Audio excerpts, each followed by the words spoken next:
제가 어릴 때 이제 시골에서 자랐었는데, 시골에 가면 여러분 혹시 어르신들만 기억하실지 모르겠습니다. 펌프가 있습니다. 펌프가 수도가 잘 안 돼서 아직은 펌프로 이렇게 물을 끌어올릴 때가 있는데, 뭐 끄떡거리시는 분들도 있으시고 이게 무슨 소린가 하는 분들도 있으신 것 같은데, 그 펌프가 이렇게 있는데 이렇게 생겼다 그래야 되나? 이렇게 해서 펌프를 이렇게 해야 되는데, 모르면 그냥 펌프만 계속 이렇게 해도 물이 안 나옵니다.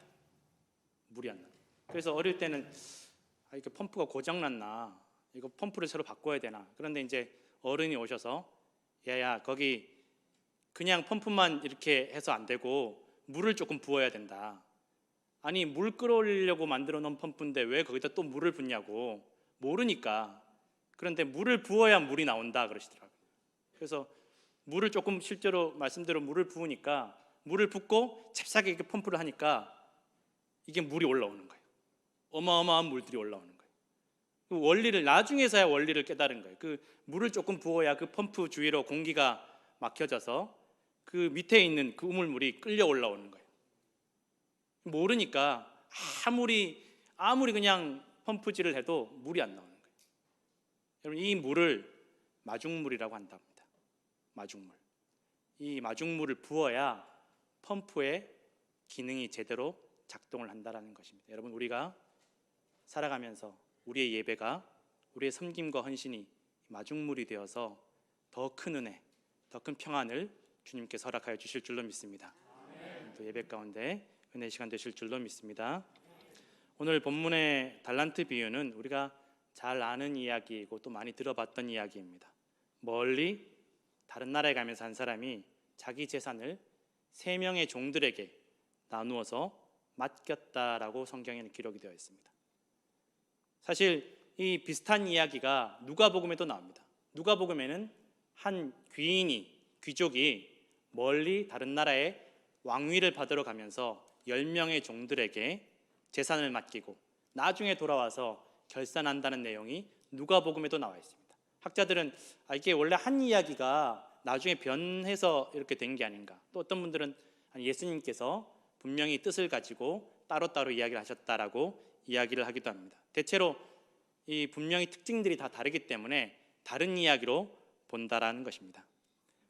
고대 중동에서는, 이 성경이 기록된 중동에서는 주인이 재산을 종들에게 맡길 때는 야, 이거 너 가서 써라 라고 주는 게 아니라 너 이거 잘 맡아서 관리하고 잘 경영하고 운영해서 나중에 원금과 이자를 나한테 돌려줘야 된다는 의미로 맡길 때가 많았다는 것입니다. 그래서 원금과 이자를 뺀 나머지를 종들이 가지는 경우가 있었다는 것입니다. 그러니 사실은 이 종들에게 재산을 맡길 때는 우리는 그냥 성경만 보면 그렇지만 이 당시 상황으로 봐서는 종들이 주인이 어떤 마음과 생각과 뜻을 가지고 맡기는지를 모를 수가 없었다는 거예요. 너 쓰라고 주는 게 아니라는 거예요. 소유권이 넘어가는 것이 아니라는 것입니다. 오늘 본문에서도 주인이 종들에게 소유를 맡긴 것은 야, 이거 너 가서 펑펑 너 마음대로 쓰라고 주는 것이 아니라 잘 경영하고 운영하고 다스리고 나중에 남기라고 주는 것입니다. 종들에게 주는 보상이나 유산이 아니라는 거예요. 나 이제 죽으니까 이 재산 너 가져라고 주는 것이 아니라는 것입니다. 이 주인이 종들에게 맡긴 이 달란트들은 책임이고 사명이고 테스트였다라는 것입니다. 내가 나중에 돌아와서 반드시 너희가 어떻게 했는지를 결산하겠다라는 것입니다. 여러분, 많이 받았다고 해서 그래서 좋을 게 하나도 없다라는 것입니다. 주인이 이 종들의 능력을 다 알고 있었다라고 성경에 기록되어 있습니다. 누가 이 5달란트를 감당할 수 있을지, 누가 이 2달란트를 감당할 수 있을지, 누가 이 1달란트를 감당할 수 있을지, 종들의 처지와 형편과 한계를 분명하게 주인이 알고 있었다라는 것입니다. 우리가 살아가다 보면 속상할 때가 있습니다. 남들과 비교하면서 나는 저 사람은 왜 뭐 별로 나보다 나은 것도 없는데 저렇게 출발점이 다를까? 왜 나는 태어나면서부터 이렇게 우리 부모님 나를 작게 낳으셨을까? 내 키는 왜 이럴까? 이렇게 남들과 비교하면서 속상하고 낙심하고 불평하고 원망할 때가 있습니다. 여러분, 몇 년 전에 독일에 티빙엔 의대라고 독일에서 제일 유명한 의대가 있고 미국의 하버드 의대가 이렇게 연합해서 연구를 한 적이 있습니다. 무슨 연구를 했냐면 키와 질병에 대해서 연구를 했다라는 것입니다. 키와 질병이 어떤 관계가 있는지를 연구를 해보았더니만 키가 클수록 심장병이나 혈관 관련 질환의 위험성은 낮아지는데 그 대신 암으로 사망할 위험은 커진다라는 것입니다. 그러니까 키 크다고 무조건 좋은 것이 아니라는 것입니다. 키가 클수록 6.5cm가 클수록 암으로 사망할 확률이 40%가 커진다라는 것입니다. 그럼 여러분 키 큰 사람 부러워하실 이유가 없습니다. 저 사람은 나보다 암으로 죽을 확률이 더 크구나. 그렇다고 속으로만 생각하셔야지 또 당신이 키 크니까 암으로 죽을지도 몰라 이렇게 얘기하시면 안 됩니다. 터키의 한 여성이 세계에서 제일 키 큰 여성으로 기네스북에 등록이 되어 있는데 무려 2m 15라고 합니다. 2m 15의 키를 가지고 있는 이 여성이 사실 어떻게 보면 좀 부러울 수도 있죠. 저 사람은 어떻게 저렇게 키가 클까? 어떻게 하면 저렇게 키가 클 수 있을까? 그런데 이 여성이 평생 휠체어에서 일어나지 못했다라는 것입니다. 키는 크지만 이 여성의 뼈와 골격과 근육이 이 키를 감당할 수가 없었다라는 것입니다. 감당할 수 없는 키를 만나니까 평생 큰 키가 소용이 없다라는 거예요. 그냥 휠체어에 앉아서 지낼 수밖에 없었다라는 거죠. 얼마나 여러분 불행한 인생입니까? 무조건 남들보다 더 많이 누리고 더 큰 것을 받는다고 좋은 것이 결코 아니라는 것을 여러분 기억하시기를 부탁드립니다. 셰익스피어가 그의 작품에서 이렇게 말을 했습니다. 왕관을 쓰려는 자 그 무게를 견뎌라. 여러분, 왕이 된다라고 해서 즐겁고 기쁘고 행복한 일들만 있는 것이 아니라는 것입니다. 제가 지난번에 세종대왕에 대해서 말씀드렸지만 그렇게 성군으로 인정받고 그렇게 존경받는 왕이지만 그의 인생이 그렇게 처참하고 불쌍할 수 없었다는 것입니다. 그 왕관의 무게가, 그 책임이, 그 짐이 얼마나 무거운지는 왕이 되어보지 않으면 알 수 없다는 것입니다. 누가복음 12장 48절에 예수님께서 말씀하시기를 많이 받은 자에게는 많이 요구할 것이요 많이 맡은 자에게는 많이 달라 할 것이니라 라고 말씀하십니다. 많은 것을 받고 누릴수록 그에 따른 책임과 짐도 커진다라는 것입니다.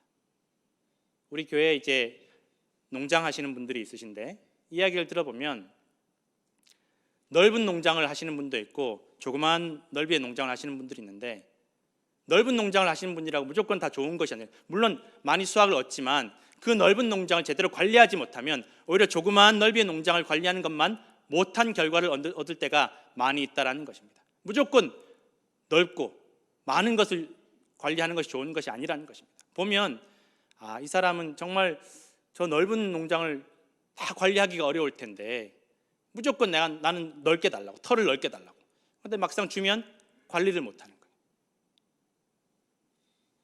많이 누린다고 여러분 교만할 이유도 없고 적게 누린다고 낙심할 이유가 결코 없다라는 것입니다. 다른 사람과 곁눈질하면서 비교할 이유가 없습니다. 여러분, 마지막은 아직 오지 않았습니다. 주인이 늦게 올수록, 주님이 천천히 오실수록 우리에게 주어진 기회의 시간은 길어지는 것입니다. 그래서 책임과 사명을 맡은 사람일수록, 내게 주어진 것들이 책임과 사명으로 느끼는 사람일수록 불평하거나 원망하지 않습니다. 조급해하지 않습니다. 왜 주님, 세상이 이 모양인데 빨리 와서 심판하지 않으십니까? 조급해하지 않습니다. 왜 그렇습니까? 내 책임과 사명에 대해서 나도 주님 앞에 판단받고 심판받아야 하기 때문입니다. 지금 내가 처해 있는 형편, 내가 받은 것으로 주님께서 판단하시는 것이 아니라, 심판하시는 것이 아니라 지금 내게 주어진 것으로 훗날 네가 어떻게 관리를 했느냐, 어떤 태도로, 어떤 마음가짐으로 살아왔느냐를 주님께서 판단하신다는 것입니다. 그래서 여러분, 저 사람과 비교할 필요도 없고 누군가 비교할 필요도 없고 낙심할 필요도 없고 교만해서는 더더욱 안 될 줄로 믿습니다. 내 것이 아니기 때문입니다. 오늘 본문의 주인은 재산을 3명의 종들에게 맡겼는데 각각 금 5달란트, 2달란트, 1달란트를 맡겼습니다. 그런데 여러분, 이 1달란트의 가치가 작지 않다라는 것입니다. 그때 당시에 화폐 가치로 따지면 노동자 한 명이 20년 동안 단 하루도 쉬지 않고 일해서 벌어야만이, 쓰지 않고 모아야만이 이 금 한 달란트가 모인다라는 것입니다. 그러니 여러분, 이 한 달란트 받은 사람의 은혜가 적지 않다라는 것입니다. 지금 우리에게 주어진 은혜가 작지 않습니다. 우리가 늘 그것을 기억해야만 될 줄은, 왜 자꾸만 내가 받지 못한 것, 내게 주시지 않은 것만 가지고 속상해하고 원망하고 불평할 것이 아니라 지금 내게 주신 은혜, 그 은혜를 누리시고 감사하시는 성도들 되시기를 간절히 축원합니다. 이제 제가 고등학교 다닐 때 이제 문과 이과가 나눠져 있었는데, 선생님들이 학생들이 컨닝하는 게 걱정이 되니까 이게 앞뒤 좌우로 다른 전공을 앉혀서 시험을 칠 때가 있었습니다. 그러니까 나는 문과이지만 앞뒤로는 이과고 옆으로도 이과인데, 그러니 여러분, 전공이 다르니까 문제가 다 다른 거예요. 답도 다른 거예요. 그런데 또 희아히 컨닝하는 친구들이 있어요. 제가 그랬다라는 게 아니라 그런 친구들이 있었다라는 거예요. 문제도 다르고 답도 다른데 기어이 컨닝해서 시험을 쫄딱 망하는 친구들이 있더라고요. 차라리 찍는 게 점수가 더 많이 나올 텐데 기어이 내 문제도 아니고 내 답도 아닌데 곁눈질하면서 그것을 컨닝하는 친구들이 있더라는 것입니다. 주님께서 우리 인생 가운데 내가 감당할 것들, 나에게 알맞은 것들을 허락하여 주실 줄로 믿으시기를 부탁드립니다. 주님께서 우리 인생 가운데 누가 무엇을 얼마나 감당할 수 있을지, 내 체질과 체력과 한계를 주님께서 가장 잘 아신다는 것입니다. 그리고 더 중요한 것이 무엇이냐, 내게 주어진 것, 이 재능이나 능력이나 한계나 인생의 출발점이 훗날 주님 앞에 섰을 때 판단의 기준이, 심판의 기준이 결코 아니라는 것입니다. 지금 나한테 있는 것으로 판단하시는 것이 아니라는 것입니다. 내가 준 것, 그것으로 한 달란트이든 5달란트이든 너희가 그것을 어떻게 대하고 어떻게 관리하느냐를 주님께서 보신다라는 것입니다. 많이 받았든 많이 남겼든 적게 받았든 적게 남겼든 그것이 주님의 기준이 아니라는 것입니다. 우리는 항상 주님의 마음과 뜻을 헤아려야 할 줄로 믿습니다. 성경은 제가 지난번에도 말씀드렸지만 내가 바라보는 주님에 대한 이야기가 아니라는 것입니다. 주님께서 바라보시는 내 모습, 주님께서 바라보시는 세상과 사람에 대한 이야기가 바로 성경이라는 것입니다. 그래서 우리가 신앙생활을 하면 하나님께서 지금 나를 어떻게 보실까, 나중에 내가 주님 앞에 섰을 때 주님께서 뭐라고 하실까를 신경 쓰면서 살아가는 것이 바로 신앙생활이라는 것입니다. 사람 신경 쓸 필요가 없습니다. 누구와 비교할 필요도 없습니다. 낙심할 필요도, 교만할 필요도 없습니다. 나와 주님과의 관계만 생각하시는 성도들 되시기를 간절히 부탁드립니다.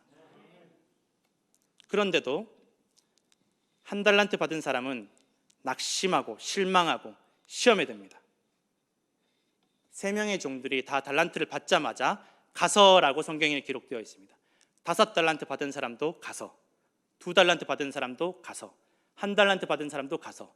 그런데 이 가서가 5달란트 받은 사람과 2달란트 받은 사람의 가서와 또 1달란트 받은 사람의 가서가 성경이 기록된 헬라어 단어를 살펴보면 전혀 다른 단어가 쓰였다라는 것입니다. 5달란트 받은 사람, 2달란트 받은 사람의 가서는 이제 출발한다, 시작한다라는 의미가 있는데, 이 1달란트 받은 사람이 가서라고 했을 때의 가서는 내가 등 돌리고 떠난다라는 의미라는 것입니다. 시험 들어서, 속상해서 내가 2번 다시 이제 오나 봐라. 나한테 어떻게 이렇게 대할까? 왜 나한테 이렇게 하지? 내가 저 사람들보다 못한 게 뭐가 있는데?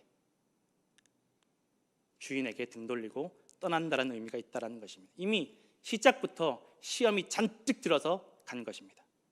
그러니 여러분, 맡겨주신 것에 감사할 수 있겠습니까? 맡겨주신 것을 경영하거나 운영할 수 있겠습니까? 이 달란트에 대한 태도가 주인에 대한 태도와 마음이었다라는 것입니다. 오랜 시간이 흘렀습니다. 주인이 돌아와서 드디어 결산할 때가 되었습니다. 종들이 주인 앞에 나와서 이제 결산할 내용을 보내드리면 주인에게 말을 합니다. 5달란트 받은 사람과 2달란트 받은 사람은 주인에게 말합니다. 주인님, 이 5달란트 주인께서 주신 것입니다. 주인께서 내게 주셔서 내가 남길 수 있었습니다. 모든 것이 다 주인의 공로입니다. 내 공로가 아니고 내 것이 아닙니다. 또 내 것이 아니기 때문에 내가 더 신경 써서 조심스럽게 충성을 다할 수밖에 없었습니다. 이렇게 주님께 올려드리는 겁니다. 그런데 1달란트 받은 사람은 오자마자, 주인을 만나자마자 당신은 굳은 사람입니다. 이게 무슨 말이냐면 당신은 정말 인색한 사람입니다. 인정머리 없는 사람입니다. 잔인한 사람입니다. 어떻게 나한테 이렇게 대할 수가 있습니까? 그게 아직까지 풀리지 않은 거예요. 한 달란트를 운영하지도 않고 그냥 땅에 묻어두었던, 이거 내 것도 아니고 나한테 이렇게 돼 있으니까 이거 가져가십시오. 내가 당신 손해보지 않게 하기 위해 그냥 땅에 묻어뒀으니까 어떻게 나한테 이 한 달란트 주면서 뭔가를 바랄 수가 있습니까? 근데 그래도 당신 손해보긴 안 했으니까 이 한 달란트 가져가십시오. 내 거 아니니까 당신 가져가십시오. 주인이 분노했다라는 것입니다. 여러분, 성경에 보면 주인에게는 5달란트이든 2달란트이든 1달란트이든 큰 것이 아니라는 것입니다. 다 적은 것이라는, 5달란트 받은 자에게는 네가 적은 것에 충성했다고 합니다. 주인에게는 이 5달란트는 재산도 아니고 아무것도 아니라 아무런 의미가 없다라는 것입니다. 주인이 바라는 것은 네가 몇 달란트 남겨놓았느냐를 바라보는 것이 아니라는 것입니다. 왜 그렇습니까? 주인이 결산하면서 5달란트 남긴 자와 또 2달란트 남긴 종에게 주는 보상이, 칭찬이 똑같았다라는 것입니다. 잘하였다, 착하고 충성된 종아. 똑같이 칭찬합니다. 보상이 무엇이었습니까? 내게 더 큰 것을 맡길 것이니까 네가 주인의 즐거움에 참여할지어다. 주인이 누리는 모든 기쁨과 즐거움과 권세와 위엄을 네가 함께 누릴 것이다. 내 것이 다 네 것이다. 이것이 똑같이 주어졌다는 것입니다. 주인이 처음에 맡길 때 의도와 목적은 1달란트 맡은 사람이든 2달란트 맡은 사람이든 5달란트 맡긴 사람이든 충성만 하면, 마음만 주인에게로 향하면 똑같은 보상을, 어마어마한 보상을 주겠다라는 것이 주인의 마음이었다라는 것입니다. 그런데 이 1달란트 받은 종은 남과 비교하면서 시험 들고 원망하고 불평하면서 받은 1달란트까지도 빼앗겨 버리는 것입니다. 쫓겨나는 것입니다. 주인이 그 1달란트 받은 종의 능력과 형편과 한계에 맞게, 그 체력에 맞게 기회를 주었지만 1달란트 받은 종, 그 주인의 마음을 헤아리지 못하고 걷어차버리는 것입니다.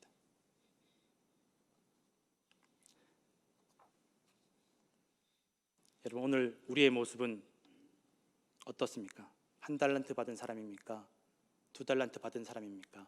5달란트 받은 사람입니까?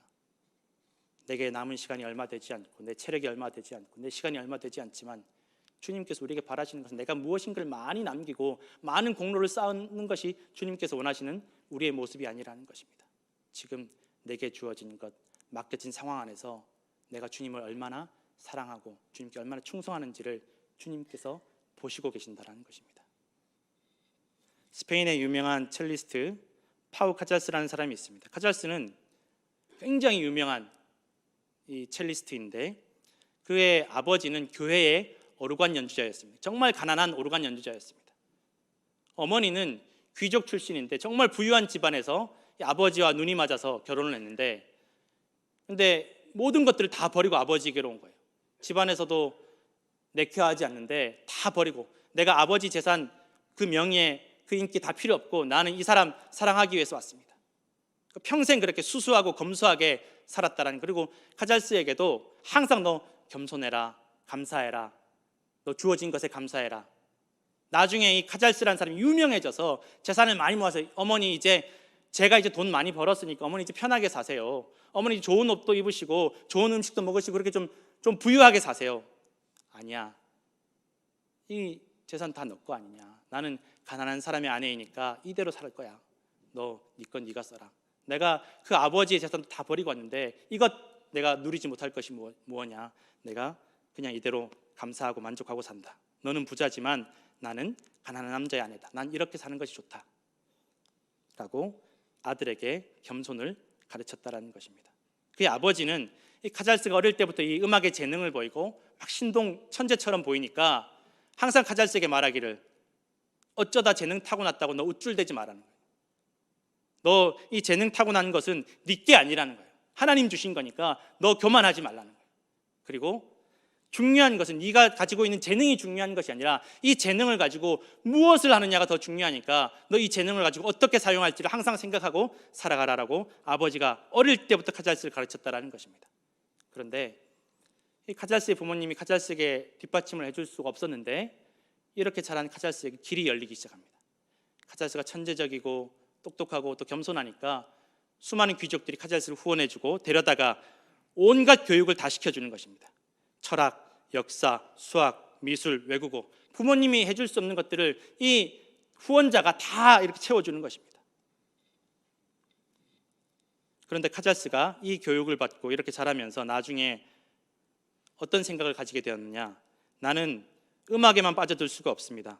음악이란 다른 목표를 위해서 봉사하는 것이어야 하고 나는 이 음악을 위해서 태어난 것이 아닙니다. 이 음악을 통해서 다른 이들에게 이롭게 하기 위해서 내가 이 음악을 하는 것입니다라고 깨달았다는 것입니다. 그러면서 이 카잘스가 가난한 사람들, 정말 수입이 없어서 음악회를 가지 못하고 음악을 듣지 못하는 사람들을 위해서 음악회를 열고 또 자신이 유명해져서 돈을 많이 버니까 가난한 연주자들, 가난한 성악가들을 위해서 자비량으로 후원을 해주고 월급을 주고 생활비를 대어주는 그러한 선행을 했다라는 것입니다. 그리고 나중에 전쟁으로 피난을 갔을 때 피난민들의 마음을 위로하기 위해서 교회를 빌려서 세계의 수많은 자기가 알고 있는 수많은 인맥들을 다 불러서 귀한 음악회를 열었다라는 것입니다. 그런데 그 음악회가 지금까지도 이어지고 있다고 합니다. 그래서 사람들은 이 카잘스를 그냥 뛰어난 음악가로 기억하는 것이 아니라 존경받을 만한 사람으로 기억하고 있다는 것입니다. 여러분, 오늘 우리에게 주신 것이 무엇입니까? 우리에게 주신 은혜가 무엇입니까? 내가 가지고 있는 것이 무엇입니까? 남들과 비교하지 마시고 지금 내게 주신 은혜에 감사하시면서 주님께서 내게 주신 이 뜻이 무엇일까? 내가 이것을 어떻게 사용하시기를 원하실까를 생각하시고 기도하시는 성도들 되시기를 간절히 부탁을 드립니다. 그리할 때 주님께서 마지막 때에 잘하였다 착하고 충성된 종아 나와 함께 영원한 기쁨과 영원한 생명과 영원한 평안을 누리자고 우리에게 칭찬해 주실 줄로 믿으시기를 부탁드립니다. 함께 기도하겠습니다.